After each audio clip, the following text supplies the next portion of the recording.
कहते हैं हर व्यक्ति एक ना एक बार जीवन में प्यार का नशा जरूर महसूस करता है और इस नशे में इंसान का तन मन झूम जाता है और कभी कभी इस हद तक कि मन अपना संतुलन खो बैठता है और जिंदगी की असली कीमत भूल जाता है। कई नौजवानों को इस नशे का जोश इस कदर बेहोश कर देता है कि वो प्यार में सिर्फ अंधे ही नहीं बहरे भी हो जाते हैं। उन्हें अब वो दस्तक सुनाई ही नहीं देती कि जिसे वो प्यार का घूंट समझ रहे हैं दरअसल वो जहर है। 17 अगस्त 2011 Vadgaon Sheri, Pune.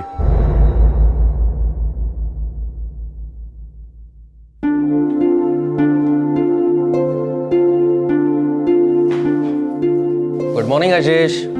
Good morning. Tension में लग रहा है, सब ठीक तो है?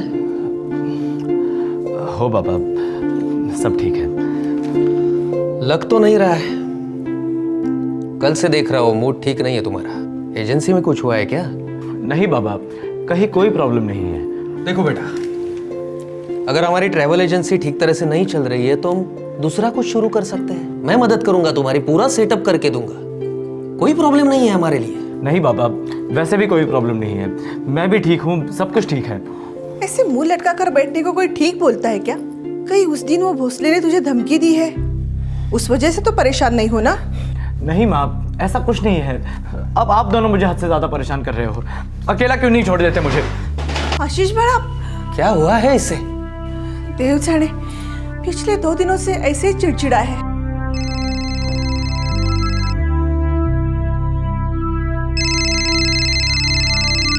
हेलो, अच्छी बात है। कब और कहाँ मिलना है ये बोलो।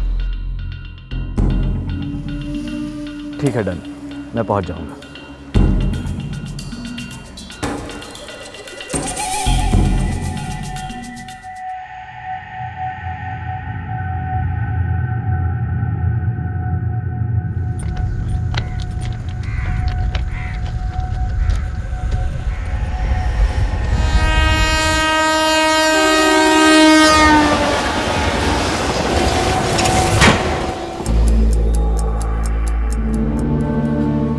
अहो, काय झालं?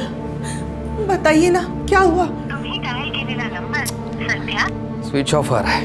अगं भाई, मेरा चिप बहुत घबरा रहा है। आशीष आज सुबह से ऑफिस भी नहीं गया। अरे देवा, फिर कहाँ गया होगा मेरा बेटा? कहाँ है मेरा आशु? बताइए ना। सर, आशीष इकलौता बेटा है हमारा। Sir, number continuous switch off है। मैं भी शाम 4 बजे से ट्राई कर रहा हूँ, स्विच ऑफ ही आ रहा है। घर से निकलने से पहले आशीष ने कुछ बताया कि वो कहाँ जा रहा है, किससे मिलने जा रहा है? कुछ नहीं बताया था, लेकिन कल से मेरा आशु परेशान सा लग रहा था। क्यों परेशान था? नहीं पता, कुछ बोल के भी तो नहीं गया ना। हमें लगा वो भोसले के आदमियों ने उसे धमकी जो दी थी उसी का टेंशन होगा हमारे बेटे को। कौन भोसले? हमारे इलाके में धमकी देने वाला भोसले और कौन है सर? अच्छा, वो भोसले जो आपके बड़े भाई सुरेंद्र पाटिल के खिलाफ इलेक्शन लड़ा था। हाँ, और हार भी गया था। देखिए मिस्टर पाटिल, हम इस धमकी वाली बात पर एक्शन जरूर लेंगे, लेकिन मेरी राय में आप थोड़ा सा इंतजार कीजिए। हो सकता है कल सुबह तक आपका बेटा लौटा है। उस कुत्ते पर कड़ी नजर रखो। अगर वो कुत्ता मेरे हाथ से निकल गया ना तो मैं तुम सब लोगों की वाट लगा दूंगा। हाँ, ठेव फोन। ए विश्वास, तू कशाला चिंता करतो? हा, अरे उस भोसले ने, उसके कुत्तों ने हमारे आशु को टच भी किया ना तो मैं साले की वाट लगा दूंगा। दादा, आपने उस भोसले से बात की क्या? वो चूहा साला फोन पर ही नहीं आ रहा है। लेकिन तू चिंता मत कर विश्वास, मेरे आदमी बराबर उसके पीछे लगे हुए हैं। अरे मैं सब कुछ ठीक कर दूंगा, तू टेंशन मत ले।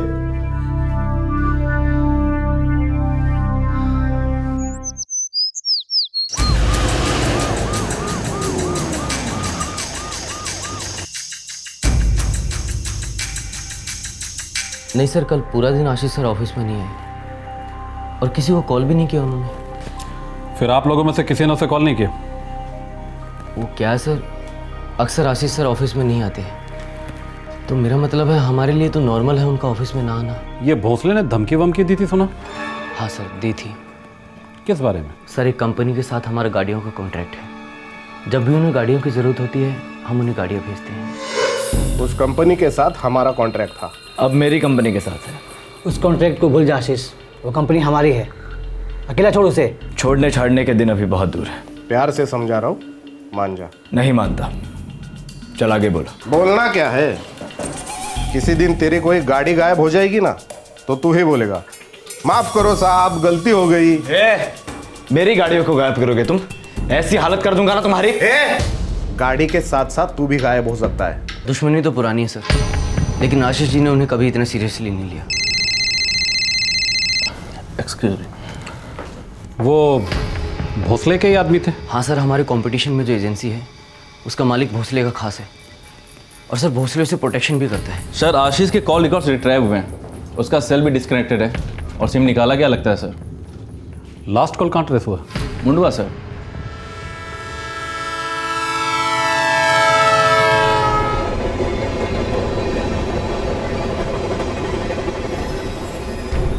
ये आशीष यहाँ क्या कर रहा होगा सुनसान जगह पे? सर उसे यहाँ लाया गया होगा। किसने लाया होगा उसे? सर 10:30 के बाद आशीष को कोई कॉल नहीं आया। लास्ट कॉल किसका था? किसी लैंडलाइन नंबर का था सर। किसका नंबर? पीसीओ, यडवाड़ा पीसीओ से। फॉलोअप करते हैं, जरूर कोई कनेक्शन है।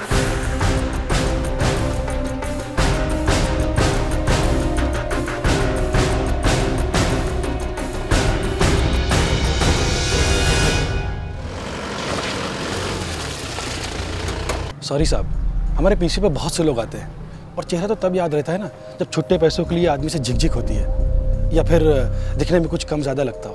और आम आदमी को याद रखना इतना आसान काम नहीं है साहब, और मेरा फिर किराने का भी काम है साहब। समझ सकता हूँ, कोई बात नहीं, चलो।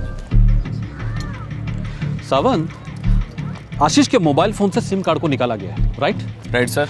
तो उसके मोबाइल फोन को सर्विलेंस पर डाल दो और फोन के IMEI नंबर को ट्रैक करो। हो सर। और वो बंदा धमकी मास्टर जो आशीष पाटिल और उसकी गाड़ियों को गायब करवाने वाला था, थाने पे ले आते हैं सर। सर कंपटीशन है हमारा, दुश्मनी नहीं। मैंने कोई धमकी वमकी नहीं दी आशीष पाटिल को। हमारे पास गवाह हैं जिन्होंने तुम्हें आशीष पाटिल को धमकाते हुए देखा है, और हमें ये भी पता है कि तुम भोसले के खास आदमी हो। साहब बुरा मत मानिए, पर या तो आप टाइम पास कर रहे हैं या फिर अपना टाइम वेस्ट कर रहे हैं। मैं पिछले 15 साल से इस ट्रैवल एजेंसी को पूरी ईमानदारी के साथ चला रहा हूँ। ये सब डबल गेम में नहीं खेलता। प्रवीण आमरे, तुम कैसा भी गेम खेलो, लेकिन अगर हमें आशीष पाटिल सही सलामत नहीं मिला ना तो थोड़ा बहुत गेम हम भी खेलें तुम्हारे साथ। नहीं इंस्पेक्टर साहब, इतना नीचे मैं गिरूंगा कभी नहीं। लेकिन भोसले साहब, आपके आदमियों ने आशीष पाटिल को धमकाया था। इंस्पेक्टर साहब, कौन मेरा आदमी नहीं है? मेरा नाम लेके है ना चुचुंदर से धर्मेंद्र बनते हैं सब लोग, मालूम है? प्रवीण आमरे, आपका खास आदमी, उसी ने आशीष पाटिल को धमकाया था। अरे दोनों में तू मैं होगी, इसका मतलब ऐसा थोड़ी होता है धमकी। देखो इंस्पेक्टर साहब, सुरेंद्र पाटिल के साथ है ना अपनी पॉलिटिकल दुश्मनी है। हम लोग किसी के फैमिली पे हाथ नहीं डालते, और आशीष तो पाटिल के भाई का लड़का है, बच्चा है, कच्चा नींबू है वो। उसको मैं टच करूं? काय बोलतो इंस्पेक्टर तू तर आपली इज्जत काढायला लागला। सर 2 दिन हो चुके हैं, हमारे बेटे की कोई खबर नहीं है।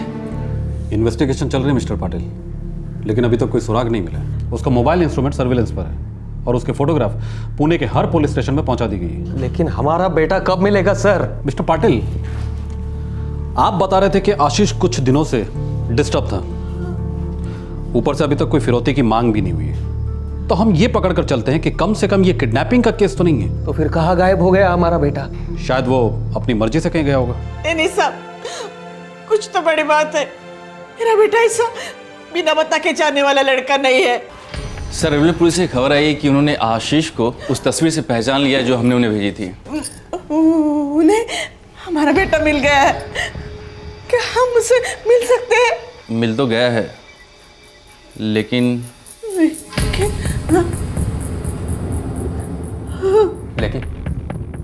लेकिन क्या सर? 17 अगस्त की शाम को हमें एक लाश रेलवे ट्रैक पर मिली। पक्का यही लड़का है? जी सर, जैसे आपने वर्णन किया था वैसे ही कपड़े इस लाश के ऊपर थे।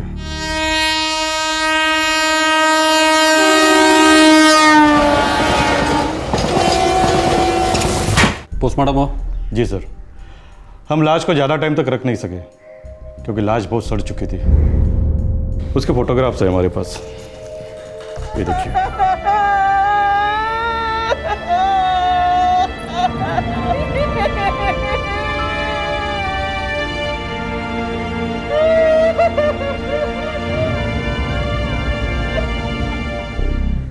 अच्छा, लाश के ऊपर आसपास कुछ भी नहीं मिला? कुछ भी नहीं? नहीं, कुछ भी नहीं मिला, कोई आइडेंटिफिकेशन नहीं, इसलिए लाश को रखना अपनी मुनासिब नहीं समझा।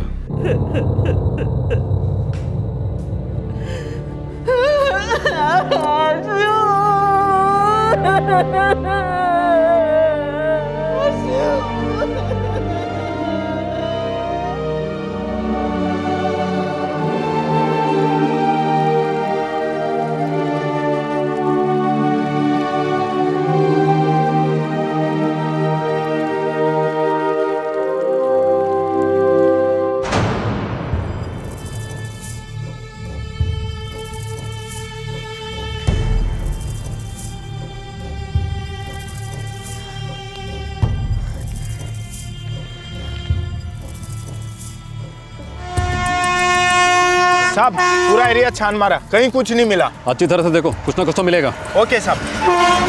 सर सेल तो डीएक्टिवेटेड है, सिम तो है ही नहीं। सिम कार्ड निकाला गया है सावंत, किसी ने उसके मोबाइल से सिम कार्ड को निकाला है, लेकिन क्यों निकाला होगा? सर मुझे नहीं लगता ये सुसाइड केस है। बिल्कुल नहीं। सुसाइड करने से पहले कोई इतनी मेहनत क्यों करेगा? और एक्सीडेंटल केस भी नहीं लग रहा है। Sir murder? बहा कर है हमारे आशीष को। मिस्टर पाटिल, हमें नहीं लगता कि आशीष ने सुसाइड किया है। देखिए, भोसले वाला एंगल हमने पूरी तरह से चेक किया है। ना भोसले से और ना ही उस ट्रैवल एजेंसी के मालिक प्रवीण आमरे से इस केस का कोई कनेक्शन मिल रहा है। मैं ये जानना चाहता हूं कि कहीं कोई दूसरी वजह तो नहीं जिसकी वजह से आशीष परेशान था? नहीं सर, अगर कुछ होता तो हमारा बेटा हमें बताता जरूर। शायद ऐसी कोई बात जो बच्चे अक्सर माँ बाप से कहने में झिझकते हैं। मेरा मतलब कोई लड़की वड़की का चक्कर हो।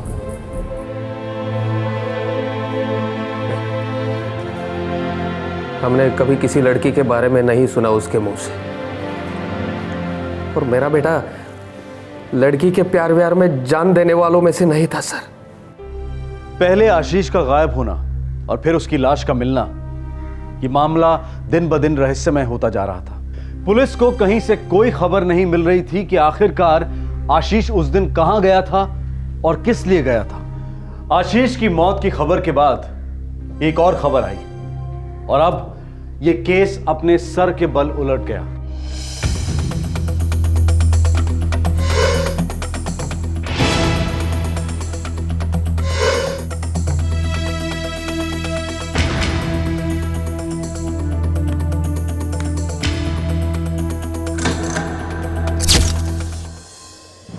सर, आशीष का सेलफोन दोबारा एक्टिवेटेड हो गया है। हमने IMEI नंबर ट्रैकिंग की है। Very good. लोकेशन कहाँ मिला? Yerwada sir. IMEI international mobile equipment identity. हर मोबाइल हैंडसेट का अपना एक खास आइडेंटिटी नंबर होता है। इस IMEI नंबर से पता लगाया जा सकता है कि वो कौन सी लोकेशन है जहां पर यह फोन दोबारा से सिम कार्ड डालकर एक्टिवेट किया गया है। पुलिस को आशीष के सेल फोन की लोकेशन तो पता चली, पर इस फोन में अब सिम कार्ड किसी और का था। अब सवाल यह था कि आशीष के फोन को कौन इस्तेमाल कर रहा था और क्या इस शख्स का आशीष की मौत से कोई ताल्लुक था।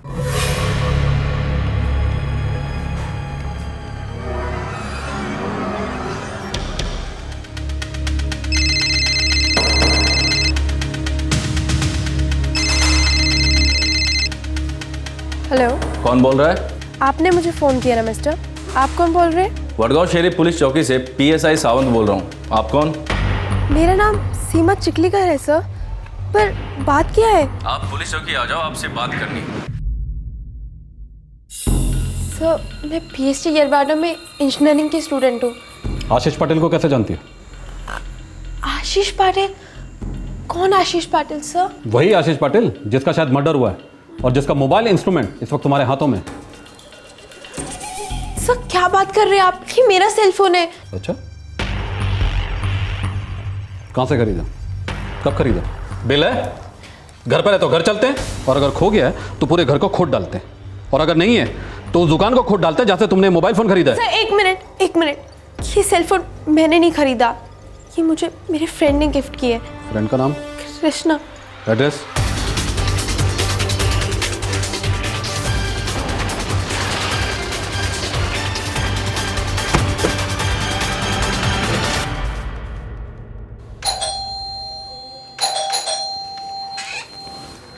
कृष्णा कदम कहाँ है? मेरा बेटा घर पे नहीं है सर, वो दोस्तों के साथ बाहर गए। पण सर काय झालं? उसका मोबाइल नंबर क्या है? Mobile number? सुन, वहां से ना लेफ्ट टर्न ले लियो, वहां से वहीं पर हमें जो चाहिए ना मिल जाएगा। एक मिनट, फोन आ रहा है। हेलो, कृष्णा कदम?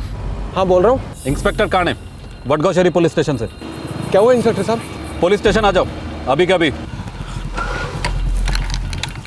क्या हुआ? अभी के अभी पुलिस स्टेशन बुलाया है।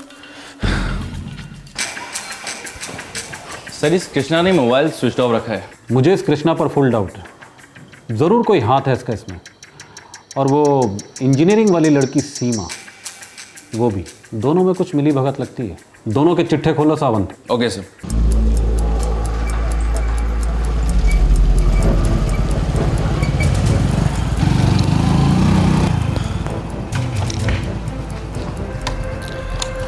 कृष्णा, तो एक काम कर, आज रात को मेरे घर रुक जा, कल दोनों मिलके सोचेंगे कि क्या करना है।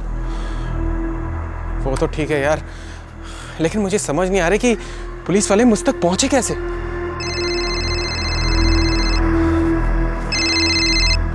हेलो, हाँ सीमा। हाँ एक मिनट, सीमा तुझसे बात करना चाहती है। हेलो। कहाँ है कृष्णा तू? तेरा फोन क्यों बंद आ रहा है? अरे फोन स्विच ऑफ नहीं था, बैटरी खत्म हो गई थी। अच्छा सुनो, तुम किसी आशीष पाटिल को जानते हो क्या? आशीष पाटिल? नहीं तो, लेकिन तुम क्यों पूछ रही हो? बात क्या है? अरे आज मुझे पुलिस स्टेशन बुलाया था, कहते कि जो फोन तुमने मुझे गिफ्ट किया है वो किसी आशीष पाटिल का है। फिर तुमने क्या कहा? सच कहा कि वो फोन तुमने मुझे दिया है। और उन्होंने क्या कहा फिर? उन्होंने कहा कि उस आशीष पाटिल का शायद मर्डर हो गया है। क्या ऐसा कहा उन्होंने? कृष्णा आखिर हो क्या रहा है? मुझे बहुत डर लग रहा है। नहीं नहीं सीमा, देखो तुम घबराना मत और सब कुछ ठीक हो जाएगा, बस तुम थोड़ा शांत रहना, ठीक है? क्या हुआ यार? पुलिस सीमा तक पहुंच गई यार। मैंने कहा था ना तुझे कि वो फोन किसी को मत देना, लग गई ना कुछ। सर ये कृष्णा और सीमा दोनों एक ही कॉलेज में। ये दोनों दोस्त हैं? अच्छे दोस्त या कुछ और भी? सर आजकल के कॉलेज का लड़का लड़की का लाइफ है ना समझ के बाहर है। वो जिंदगी को टाइम पास समझते हैं और टाइम पास को जिंदगी। कल तक जो लवर था वो आज उनका बीड़ू है, और जो इतने सालों से बीड़ू है आज उनका बॉयफ्रेंड है। वो कंप्यूटर की स्पीड की जैसे ना उनका रिलेशन चेंज होते रहते साहब। इस कृष्णा का सेल फोन ऑफ है, घर पर भी नहीं। कहाँ मिलेगा साहब? उसका खास दोस्त लंगोटिया मनोज, दोनों फेविकॉल के माफी एकदम चिपका हुआ रहता है साहब। कहाँ रहता है मनोज?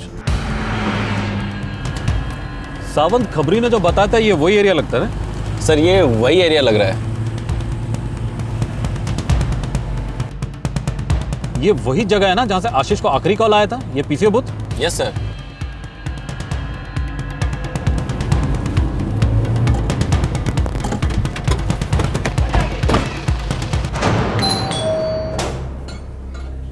क्या बात है साहब?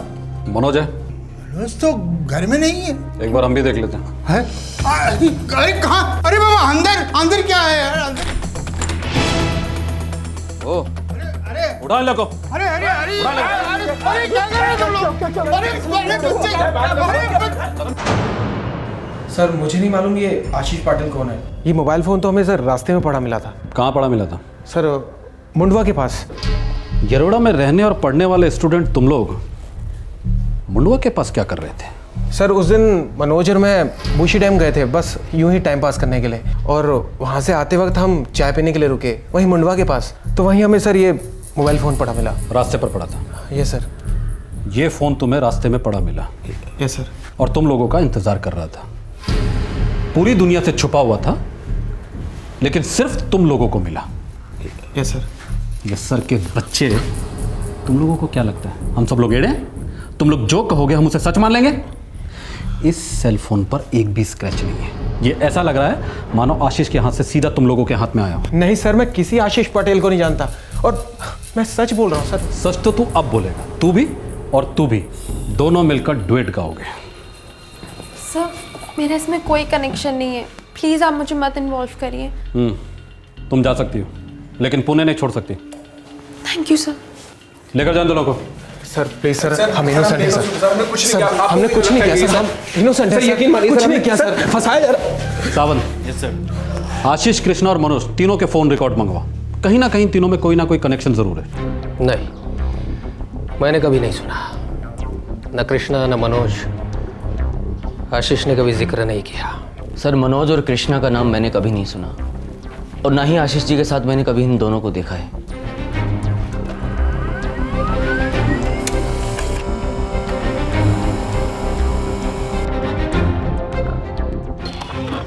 सर आशीष के फोन रिकॉर्ड्स और कृष्णा और सीमा के फोन रिकॉर्ड में कोई कनेक्शन नहीं है।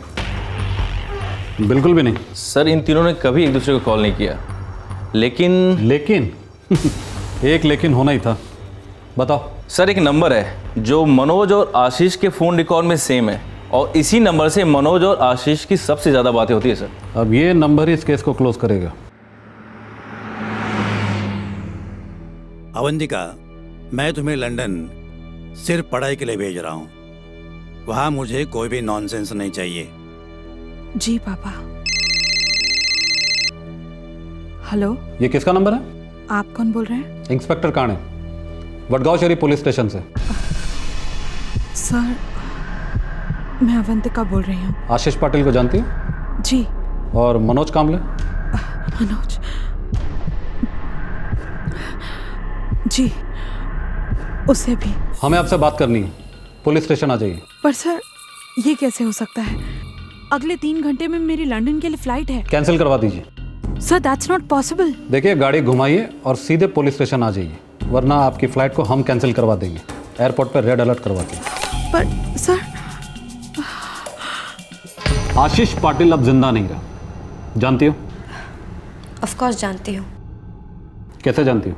मैं SIT वडगांव श्री में MBA स्टूडेंट थी।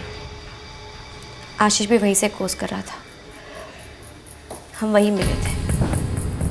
मिलने के बाद क्या हुआ? प्यार, मोहब्बत, लव, आई मीन बॉयफ्रेंड था तुम्हारा? जी हाँ। तुमने कभी जानने की कोशिश नहीं की उसकी मौत कैसे हुई, क्यों हुई? वो न्यूज़ पढ़ने के बाद मैं भी काफ़ी डिस्टर्ब हो गई थी। मेरा और आशीष का रिलेशन प्राइवेट था, हमने किसी को कुछ नहीं बताया। मुझे थोड़ा समय और चाहिए था। मनोज कामले को कैसे जानती हो?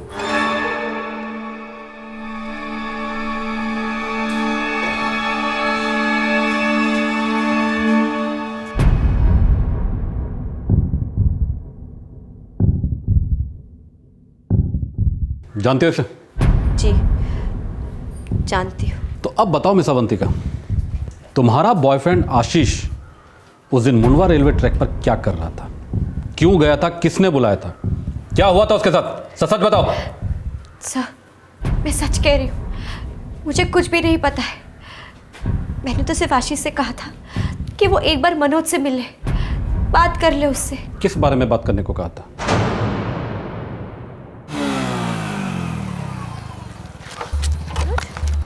ये क्या बकवास है? ये आशीष कौन है? देखो मनोज, इस बात का तुमसे कोई ताल्लुक नहीं है, और वैसे भी हमारे बीच में जो कुछ भी था वो खत्म हो चुका है। It's over, okay?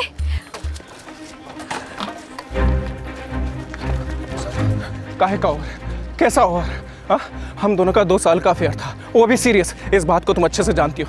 देखो ये 6 घंटों का कोई ओवर नहीं है जो इस तरह से खत्म हो जाएगा। Explain me right now. जो कि मैं नहीं दे सकती। देखो मनोज, मैं तुमसे कोई बहस नहीं करना चाहती, बस ये समझ लेना हम एक दूसरे के लिए ठीक नहीं थे। अरे मगर क्यों ठीक नहीं है? प्रॉब्लम क्या है? ट्यूनिंग नहीं थी। और ये बात जानने के लिए तुम्हें 2 साल लग गए? इसका मतलब तो ये हुआ कि अब तक तुम मेरी लाइफ के साथ सिर्फ खेल रही थी। ओ मनोज, वो गॉड से कि लाइफ के बारे में ना मुझसे बात मत करो। और वैसे भी मैंने तुम्हें कोई लाइफ लॉन्ग कमिटमेंट नहीं किया था। मनोज, तुम तो जानते हो लोगों को प्यार होता है, फिर वो उसे बाहर भी निकल आते हैं। So please, no hard feelings and all the best for your new life. हमारा ब्रेकअप हुआ था, फिर भी मनोज मुझे रोज परेशान करता। मेरी कुछ समझ में ही नहीं आ रहा था, मैं थक गई थी। अवंतिका, तुम उससे कहती क्यों नहीं कि तुम्हें उससे बात नहीं करनी है? ओ कम ऑन आशीष, मैं इतने दिनों से उसे और क्या कह रही हूँ, लेकिन वो मेरी बात सुनने के लिए तैयार ही नहीं है। मुझे तो लगता है जब तक उसे कोई शौक नहीं लगेगा ना, वो नहीं रुकने वाला। शौक? कैसा शौक? थोड़ा फोर्स, थोड़ा धक्का देकर। आशीष, तुम मुझसे क्यों नहीं बात करते? अवंतिका, मैं उससे क्या बात करूंगा? मैं तुम्हारी गर्लफ्रेंड हूँ, और अगर तुम्हारी गर्लफ्रेंड का एक्स उसे हैरेस करे तो तुम्हें उससे क्या बात करनी चाहिए, अब ये भी मुझे ही तुम्हें बताना होगा। लेकिन क्या वो मेरी बात सुनेगा? वो तो डिपेंड करता है ना कि तुम उससे किस अंदाज में क्या बात करते हो। मनोज, आशीष बोल रहा हूँ, तुमसे कुछ बात करनी है। मगर मुझे तुझसे कोई बात नहीं करनी। बस इतना सुन लो कि आज के बाद अवंतिका से दूर रहना। गर्लफ्रेंड है वो मेरी। अब नहीं है। क्यों? तो उसका भाई है। ए, बकवास बंद कर और अवंतिका से दूर रह। वो अब मेरी गर्लफ्रेंड है, समझे तुम? समझना तुझे चाहिए कि अवंतिका और मैं कभी अलग नहीं हो सकते। मेरी मोहर लगी है उस पे, कुछ भी कर ले नहीं मिटेगी।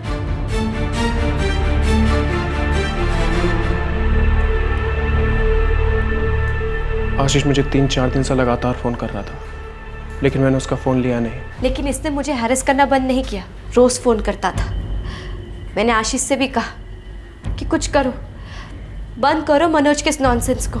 इसी बात को लेकर टेंशन थी उसे, इसी बात से डिस्टर्ब था वो। लेकिन तुम तो उससे बात तक करना पसंद नहीं करते थे, फिर उससे मिलने को राजी कैसे हो गए?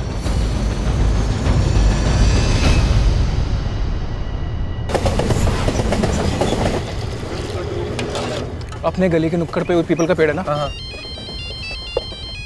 अरे यार, पका दिया इस आशीष ने मुझे फोन करके। क्या करूं इसका मैं? अबे यार, सीधा फुल एंड फाइनल कर इसका, जिंदगी भर नहीं भूलेगा ये। मतलब देख, मतलब साफ है, साले को यहाँ बुला और सीधा सीधा बोल दे कि अवंतिका तेरी गर्लफ्रेंड है, और आज के बाद तुम दोनों के बीच में ना आए, और उसके बाद भी अगर आता है तो आए तो पता नहीं यार।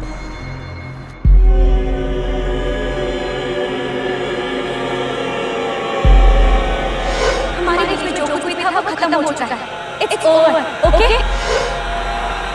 मैं तुमसे कोई बहस नहीं करना चाहती, बस इतना समझ लेना हम एक दूसरे के लिए ठीक नहीं। कृष्णा, अगर ये आशीष रहे ना तो? अबे लेकिन वो तो है, दिन रात दिमाग चाट रहा है तेरा, हमेशा ही फोन करता रहता है। हाँ अभी तो है, लेकिन आगे से ना हो तो? मतलब ये कि आशीष अचानक से गायब हो जाए तो अवंतिका उसके बारे में सोचेगी नहीं, और फिर वो मेरे पास चली आएगी। आ सकती है? मेरा मतलब मनोज, आशीष गायब कैसे होगा? अबे तेरे दिमाग में चल क्या रहा है? अबे क्या सोच रहा है तू?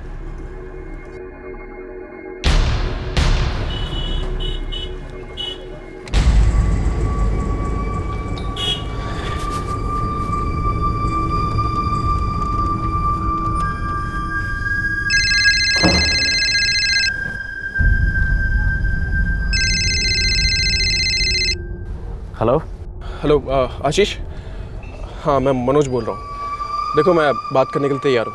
अच्छी बात है, कब और कहाँ मिलना है ये बोलो। मुडवा क्रॉसिंग के पास एक छोटी सी चाय की टपरी है, हाईवे के पास। मैं ठीक 2 बजे मैं वडगांव श्री नाके से पिकअप करूँगा। मैं पहुँच जाऊँगा।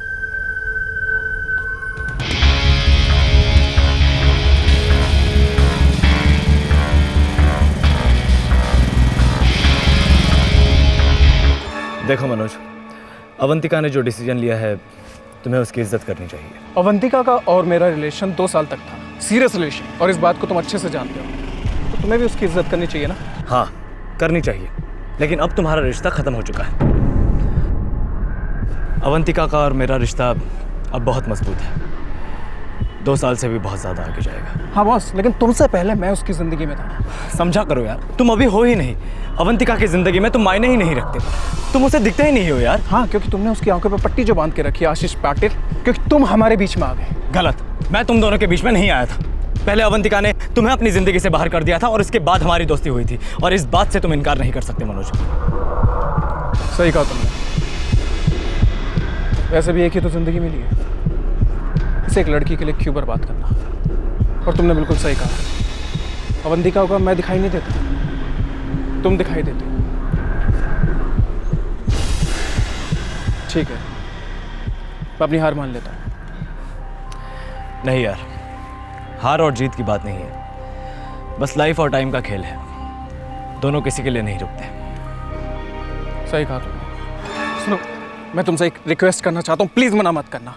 अब एक आखिरी बार मैं अवंतिका से बात करना चाहता हूँ, मैं उसके दिल की बात उसकी ज़बान से सुनना चाहता हूँ, प्लीज़।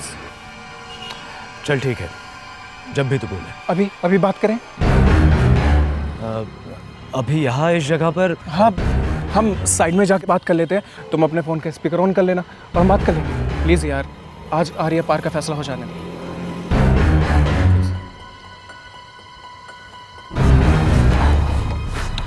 मैं अवंतिका को फ़ोन लगाता हूँ।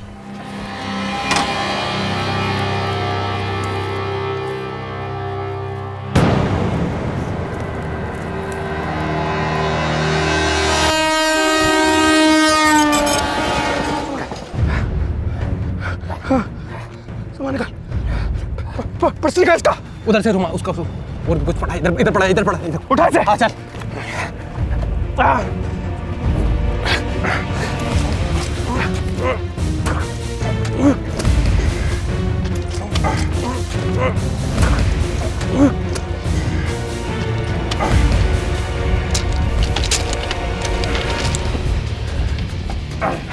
तूने सब कुछ निकाल लिया ना? हाँ, सब कुछ निकाल लिया, वॉलेट, घड़ी, मोबाइल, सब कुछ। अब ये कोई सुसाइड या एक्सीडेंट का केस लगेगा। भाग भाग भाग भाग।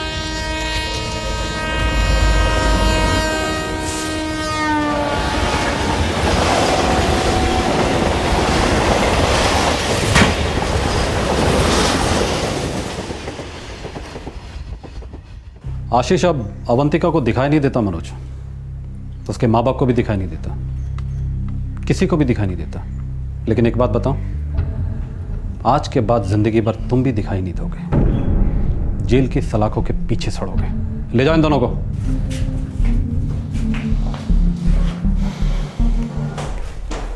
हमारा एक खबरी है, बोल रहा था कॉलेज का कुछ लड़का लड़की लोग का कुछ समझ में नहीं आता है, जिंदगी को टाइम पास समझते हैं और टाइम पास को जिंदगी। शायद सच बोल रहा था वो, नहीं?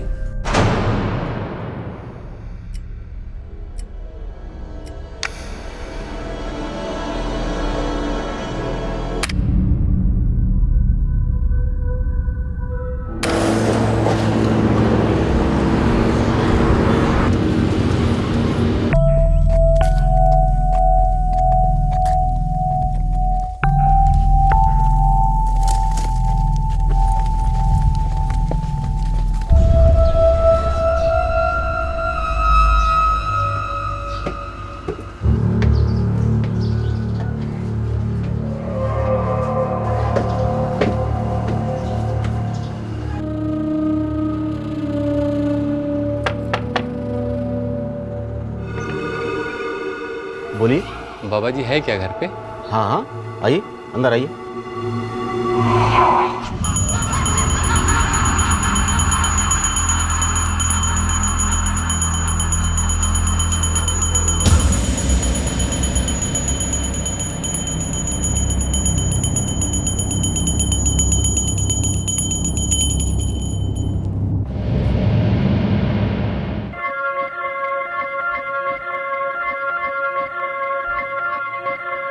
तू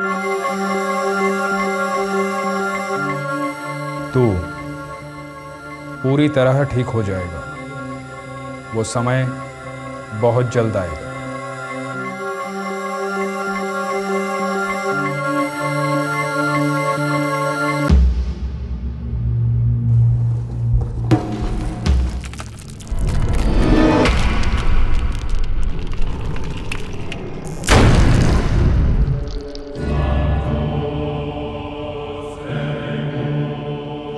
इसका समय आया और गया।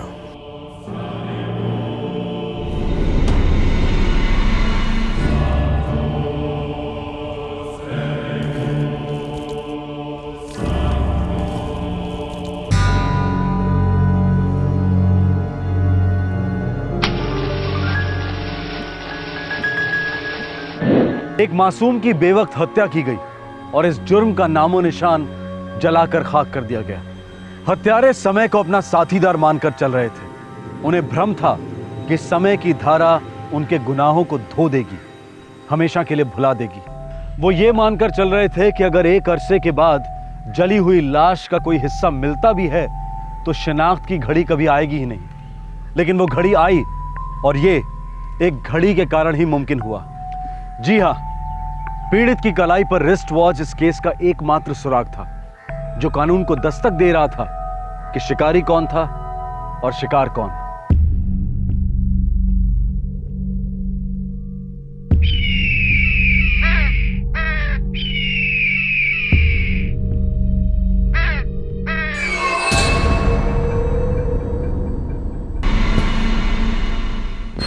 साहब, कन्नौर तालुका से दयाराम भोसले का फोन आया है।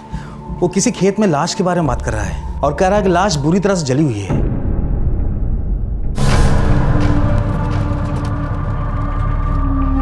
फॉरेंसिक टीम को बुला लेना और बॉडी पोस्टमार्टम के लिए भेज देना।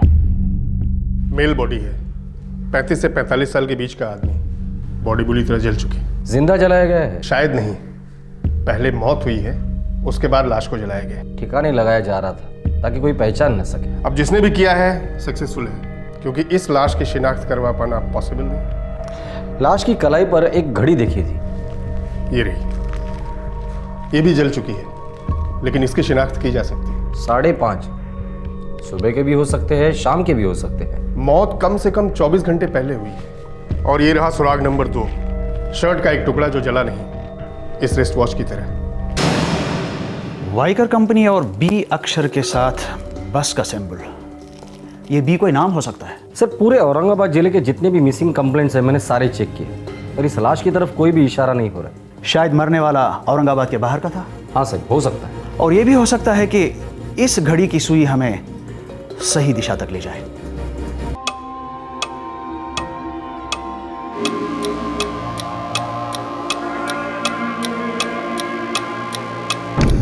सर, वाइकर कंपनी, ये तो सर पुणे की कंपनी है और मेरे डीलर्स वहाँ से घड़ियाँ लेते रहते हैं, लेकिन सर ज़्यादा नहीं, थोड़ी बहुत। इस घड़ी के पीछे बी लिखा है और बस का निशान बना है। क्या इनके सभी घड़ियों के पीछे ये निशान रहता है?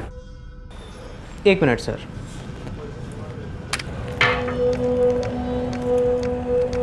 नहीं सर, मुझे नहीं लगता। हाँ, लेकिन अगर आप वाइकर कंपनी वालों से पूछेंगे तो अच्छा होगा। कहाँ है इनका ऑफिस? सर, इनकी फैक्ट्री कात्रज MIDC में कहीं है।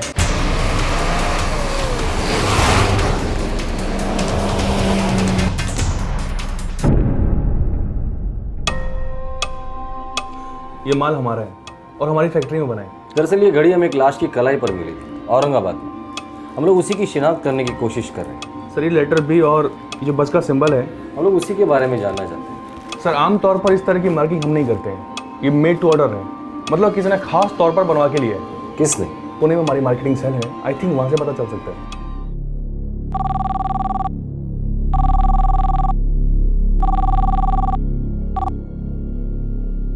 बोलो माने। सर, एक खास ऑर्डर के बारे में पता करना है सर। सर, उस खास ऑर्डर की घड़ी में लेटर बी और बस का सिंबल बना हुआ था।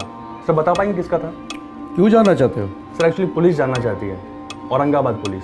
अच्छा अच्छा, देखो मुझे ठीक से मालूम नहीं है कि ऑर्डर किसने दिया था, लेकिन अपनी सेल्स टीम को ज़रूर पता होगा। तुम 1 मिनट होल्ड करो, मैं अभी पता लगाता हूँ। Okay sir. Marketing supervisor check कर रहे हैं। आई थिंक ये बल्क ऑर्डर हो सकता है। मतलब ऐसी 1-2 घड़ी आप लोग नहीं बनाते? सर, आज तक तो नहीं, लेकिन हाँ, डीलर या फिर दुकानदार अपनी तरफ से कोई अल्टरेशन कर दे घड़ी के पीछे तो बात अलग है। हाँ माने, ये बेस्ट बस सर्विस के लिए बनाया गया बल्क ऑर्डर था। 2009 का दिवाली ऑर्डर। 40,000 वॉचेस बनाए गए थे, स्पेशल बी और बस सिंबल वाले।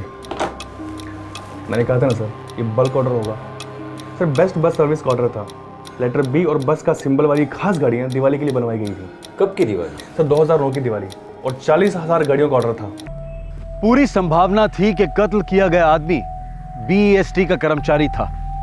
बीईएसटी मुंबई की पब्लिक ट्रांसपोर्ट कंपनी है जो लगभग 4,680 बसें चलाती है। बीईएसटी का लगभग 38,000 कर्मचारियों का वर्कफोर्स है। घास के ढेर में सुई ढूंढने वाली बात थी, और सुराग 2 सुइयों वाली एक घड़ी।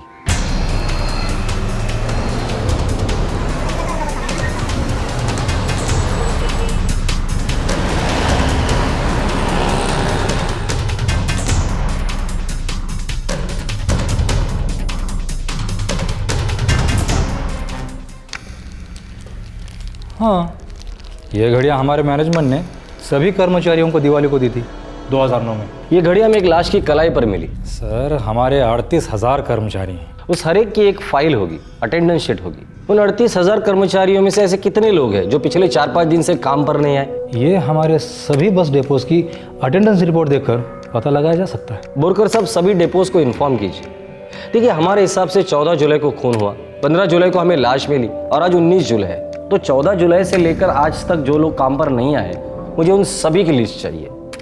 ये लिस्ट आने में थोड़ा वक्त लग सकता है। हम इंतजार करेंगे। इतने दूर आए हैं, खाली हाथ वापस नहीं जाएंगे। एक लाश मिली है औरंगाबाद पुलिस को। कलाई पर बेस्ट की दिवाली वाली घड़ी मिली है। 14 जुलाई से कोई मिसिंग है स्टाफ में? नाही साहेब, आमच्या डेपोमध्ये तर कोणी नाही। हमारे डिपो में तो ऐसा कोई नहीं है सर, सब रिपोर्टिंग पे है सर। और जो छुट्टी पे हैं उनको भी चेक किया गया, सब है सर। 14 जुलाई? हाँ, 14 जुलाई से एक ड्राइवर काम पे नहीं आया। अच्छा, ड्राइवर छुट्टी पर था, फिर ड्यूटी पर आया ही नहीं, मिसिंग है? जी हाँ बोरकर साहब। उस ड्राइवर का नाम था सुदर्शन कांबले। 13 को तो उसका वीकली ऑफ था, 14 को उसने एक सीएल लिया था, और 15 को उसको काम पे आना था, पर वो आया नहीं। शायद बीमार होगा, छुट्टी पर ही होगा। अरे नहीं बोरकर साहब, 17 जुलाई को तो उसकी बीवी परेल पुलिस चौकी में उसके मिसिंग का कंप्लेन दर्ज करवाने गई थी। सुदर्शन कांबळे, उम्र 35 साल, परेल बस डिपो। धन्यवाद बोरकर साहब। दीपा कांबळे? हो साहेब। सुदर्शन कांबळे की बीवी हो? हो साहेब। हम लोग औरंगाबाद पुलिस से, शायद आपके पति के बारे में हमारे पास जानकारी है। नहीं, ये क्या कह रहे हैं आप? देखिए, हम 100% नहीं कह सकते, पर हो सकता है कि वो लाश सुदर्शन की हो। लाश के पास ये 2 चीजें मिली, पहचान सकती है आप?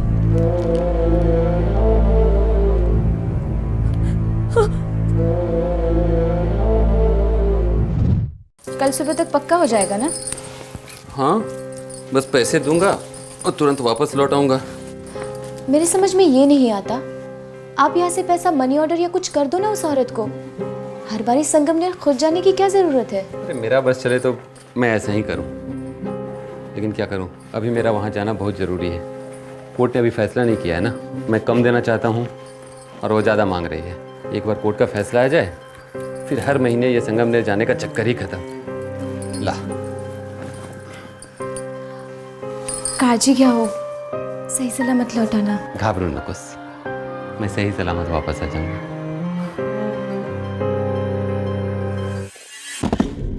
तो तुम्हारा पति सुदर्शन संगमनेर गया था,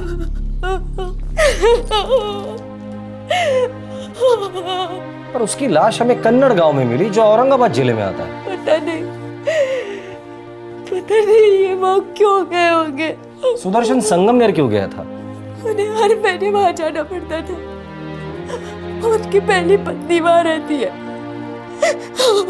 उसके हर महीने का खर्चा इन्हीं को ही देना पड़ता था। डायन है वो, खा गई उनको।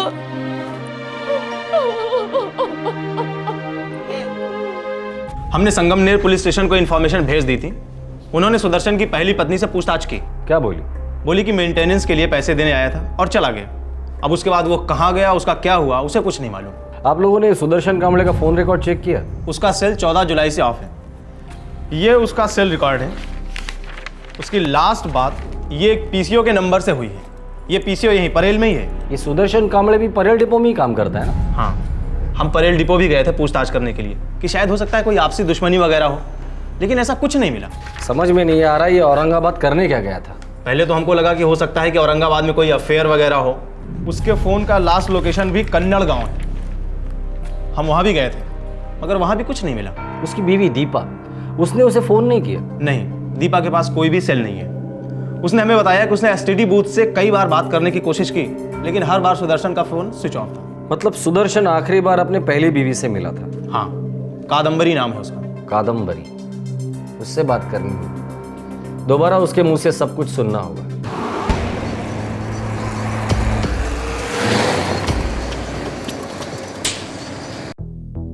तुम ही सुदर्शन कांबले की पहली बीवी हो?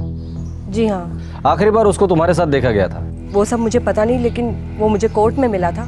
उसने मुझे पैसे दिए और वो वहाँ से निकल गया। उसके बाद वो कहाँ गया, उसके साथ क्या हुआ, तुम्हें कुछ नहीं पता?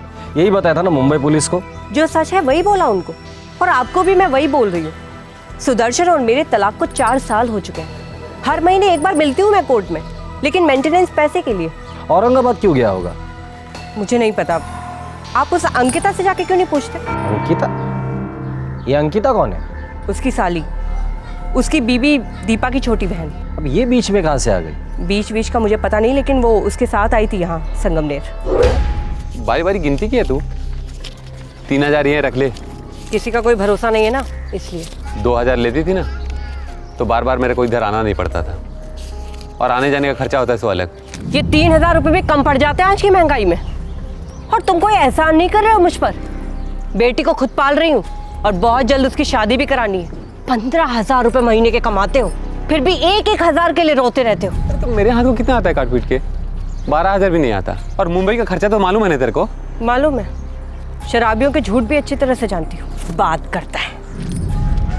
कादम्बरी, बहुत बोल रही है तू। झगड़ा करने से कोई मतलब नहीं, चलो चलते हैं। वो दोनों एक साथ आए थे और एक साथ निकले कोर्ट से। दोनों एक साथ क्यों आए थे पता नहीं, और वहां से कहाँ गए वो भी नहीं पता। ये सुदर्शन और उसकी साली अंकिता, इन दोनों के बीच में कुछ लफड़ा था? कुत्ते की दुम कभी सीधी नहीं होती साहब। जब मैं और वो पति पत्नी थे तो उसका चक्कर उस दीपा के साथ चल रहा था, उसकी अभी की बीवी अंकिता की बहन। दीपा को पता होगा इस लफड़े के बारे में? पूछ के देख लीजिए। वैसे औरतों को पता चल ही जाता है, सूंघ जो लेती हैं हम। हाँ, मेरी बहन अंकिता गई थी उनके साथ। क्यों? उनका अकेले वहाँ जाना मुझे पसंद नहीं था। तो तुम क्यों नहीं गए उनके साथ? मैं यहाँ तैयारियाँ कर रही थी। किस बात की? मेरी बहन अंकिता की शादी थी। 16 जुलाई को उसकी शादी होने वाली थी। तुम यहाँ तैयारियां कर रही थी अंकिता की शादी की, और खुद अंकिता तुम्हारे पति के साथ संगमनेर गई थी। अजीब बात है। अजीब क्यों? शादी का क्या हुआ? शादी तो हुई, 16 को होनी थी, 16 को हुई। क्या?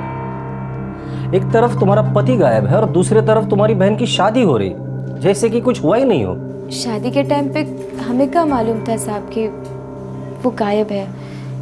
हमें लगा संगमनेर में रह गए हैं 2-4 दिनों के लिए। दीपा, मुझे तुम्हारी बहन अंकिता से बात करनी है अभी।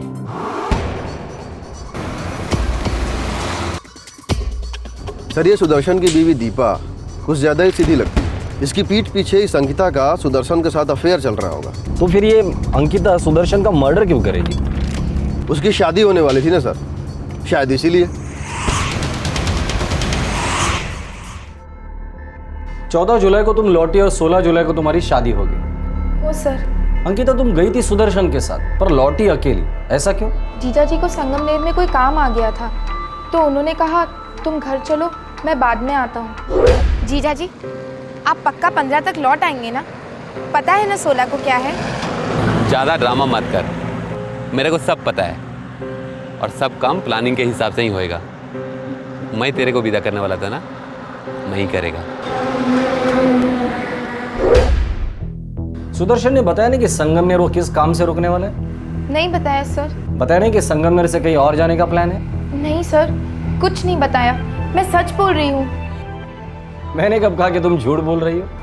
नहीं, वो बस मैं सच बोल रही हूँ। नंबर बताओ। कैसा नंबर? तुम्हारा मोबाइल नंबर अंकिता। सर ये लड़की सच बोल रही है, 14 जुलाई को संगमनेर से लौटी। ये देखो 14 जुलाई के 3 दिन पहले 11 जुलाई को अंकिता का सेल लोकेशन क्या है? कन्नड़गांव औरंगाबाद। सर इस कन्नड़ में तो सुदर्शन की लाश मिली थी। यस, ये अंकिता वहां क्या करने गई थी? इसी लड़की का हाथ है बोहिर। सर इस अंकिता ने कन्नड़ औरंगाबाद के इस नंबर से बात भी की है, 9998978987। पता लगाओ किसका नंबर है, उठा कर लेकर आओ।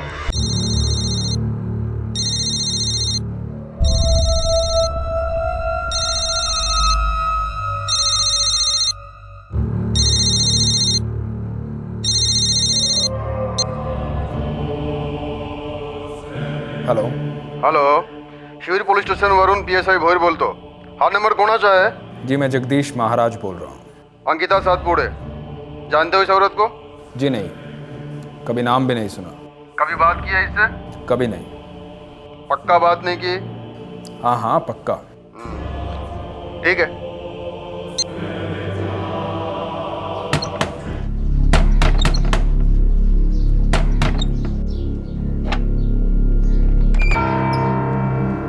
जगदीश महाराज, अगर अंकिता सातपुड़े तुम्हारे सामने आ जाए तो शायद तुम्हें याद आ जाएगा कि तुम उससे 11 जुलाई को मिले थे।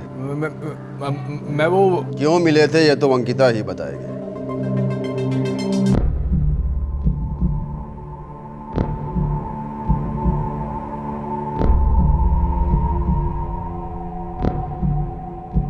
जगदीश महाराज, अब तो पहचानिए अंकिता को। कौन है ये? भक्त है मेरी, बहुत भक्त मिलने आते हैं, फोन भी करते हैं। हर किसी का नाम थोड़े ही याद रखूंगा। मुंबई बेस का कर्मचारी सुदर्शन कांबळे, क्या वो भी तुम्हारा भक्त था? नाम कुछ सुना सुना सा है। देखिए साधु हूं मैं, जड़ी बूटियां बनाकर लोगों की बीमारियां दूर करता हूं, और पूरे महाराष्ट्र से मेरे भक्त आते हैं दर्शन के लिए। अंकिता जी, आपको कौन सी बीमारी थी जो आप इस जगदीश महाराज से मिलने गई थी 11 जुलाई को?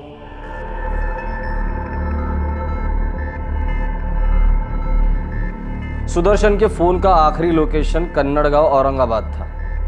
उसकी जली हुई लाश वहां एक खेत में मिली थी हमें, और तुम दोनों आखिरी बार कन्नड़गांव में मिले थे कत्ल के 3 दिन पहले। फटाफट सच सच बता दो, वरना जड़ी बूटी से भी बुरी तरह कूटूंगा तुम्हें। ये आप क्या कह रहे हैं इंस्पेक्टर? मेरी कुछ समझ में नहीं आ रहा है।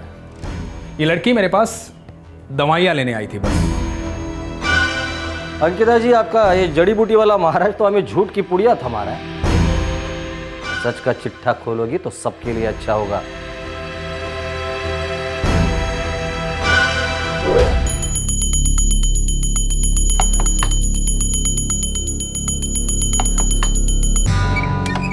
बाबा प्रणाम, मैं अंकिता सातपुड़े मुंबई से।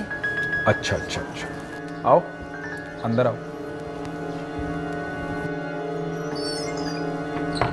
30,000 हैं। होने दो, मेरे पास मत रखना। पैसे को छूता नहीं हूं मैं। पैसा माया है, बुद्धि भ्रष्ट कर देता है। इसको दे सकती हो।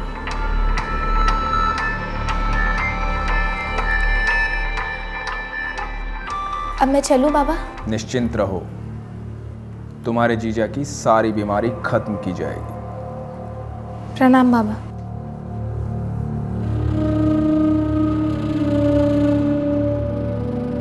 तुमने इस ढोंगी बाबा को सुपारी दी थी 30,000 रुपए की अपने जीजा जी को मरवाने के लिए।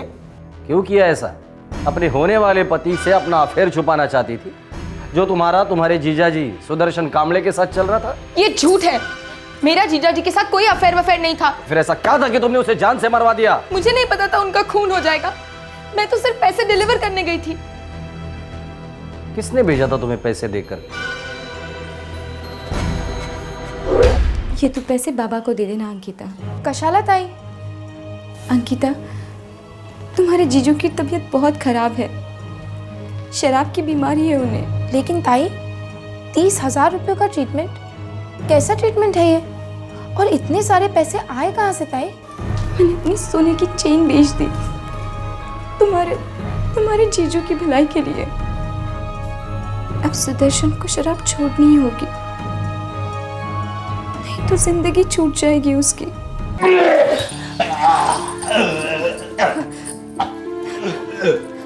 देखिए, आज हम डॉक्टर के पास चलते हैं। ये लीजिए।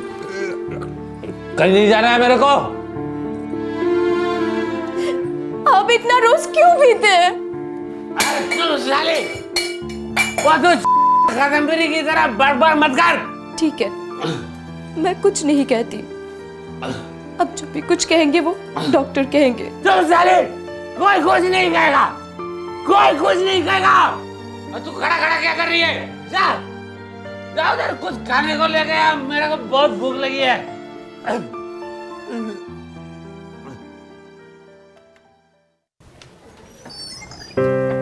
अरे आला तुम्ही? हाँ। सुदर्शन, मैंने ना सविता ताई से बात कर ली है। कौन सविता ताई? वही ताई जो हमारे बाजू वाली खोली में रहती है। अच्छा, हाँ हाँ, जानता हूँ उसको। क्या बात की? आपके बीमारी के बारे में। उन्होंने कहा है कि आपके लीवर का प्रॉब्लम बस बाबा ही दूर कर सकते हैं। दीपा, तेरे को कितना बार बोला मैंने, ये बाबा बीबा के चक्कर में नहीं पड़ने का। बहुत चैप्टर होते हैं ये लोग। ये खास बीमारी दूर करते हैं सुदर्शन। औरंगाबाद के कन्नड़ गांव में इनका आश्रम है। बस एक बार कोशिश करके देखते हैं। मैं तुम्हारे सामने हाथ जोड़ती हूँ सुदर्शन। अच्छा चल, जा जा, आराम से सोचते हैं। आराम से सोचने लायक तुम्हारी हालत नहीं है सुदर्शन।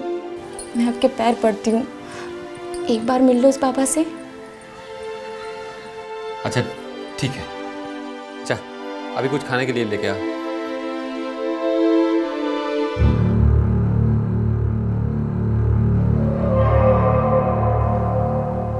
एक महीने तक लेते रहना, फिर आके मिलना।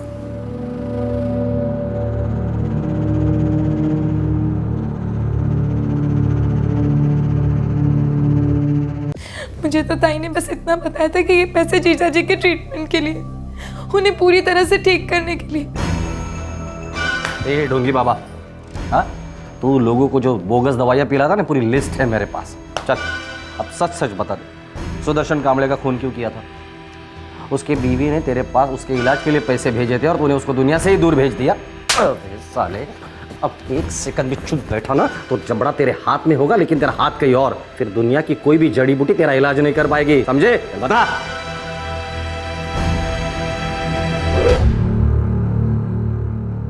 वो नहीं आया? बाबा, उन्हें छुट्टी नहीं मिली। छुट्टी लेना नहीं चाहता तेरा पति? उसे मेरी दवाइयों पे विश्वास नहीं रहा ना?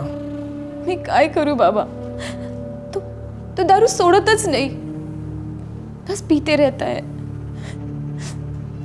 मेरी सुनता ही नहीं है वो बाबा।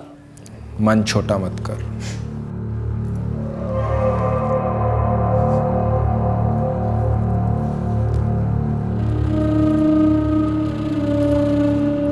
हिम्मत से काम लेना होगा तुझे, कड़वी सच्चाइयां सुननी होंगी तुझे। कैसी सच्चाई बाबा? जीवन और मृत्यु की सच्चाई। तेरा जो ये पति है ना सुदर्शन, चंद दिनों का मेहमान है। ऐसा ना कहिए बाबा, कुछ कीजिए। किया तो उसने बहुत बुरा किया है। इस जन्म में ही नहीं, पिछले जन्मों में भी बहुत बुरा किया है, जिसका कोई इलाज नहीं, कोई दवा नहीं, कुछ नहीं। तुझे दुख के सिवाय कुछ नहीं दे पाएगा वो, तिनके भर का सुख भी नहीं। तुझे क्या लग रहा है, तेरी चुप्पी मुझसे बात नहीं कर रही? तेरे दुख का इलाज है मेरे पास। तेरा पति कभी तुझे स्त्री सुख नहीं दे पाया, दे भी नहीं पाएगा।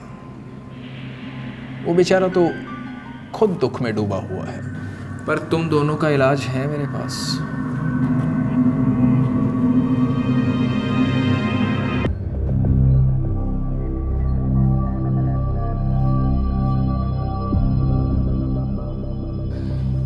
पाखंडी घटिया 2% के इंसान को तुमने चुना अपने पति का इलाज करने के लिए। क्या इलाज किया है? पैसे लेकर तुम्हारे पति को जान से मार डाला इसने। इतनी बेवकूफ कैसे हो सकती हो तुम? ये बन रही है, बेवकूफ बना रही है आपको। दरअसल इसको सब कुछ मालूम था। इसने पैसे दवाई के लिए नहीं, खून करने के लिए भेजे थे।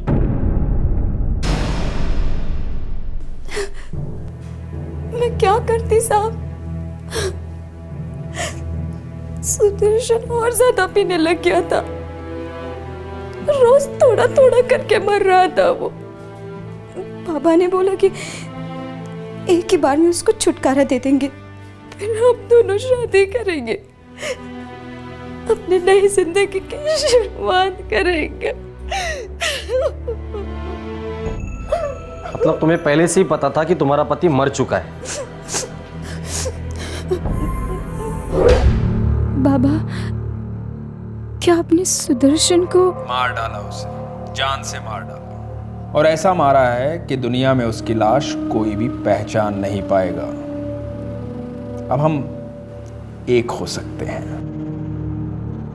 अब हमें छुप छुप कर मिलने की जरूरत नहीं है।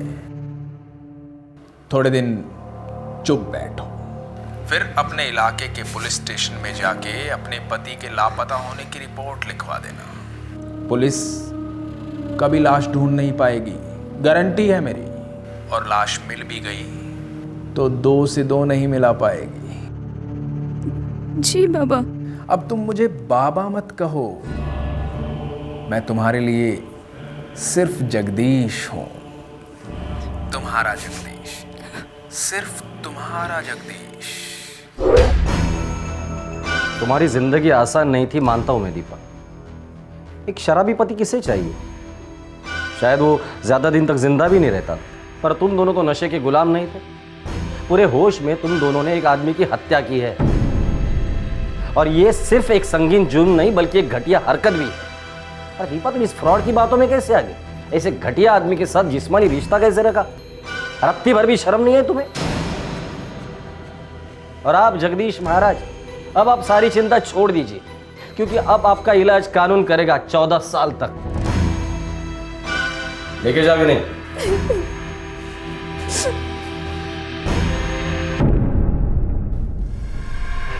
आर्टिकल्स लिस्ट में से फाइल कर देना भाई।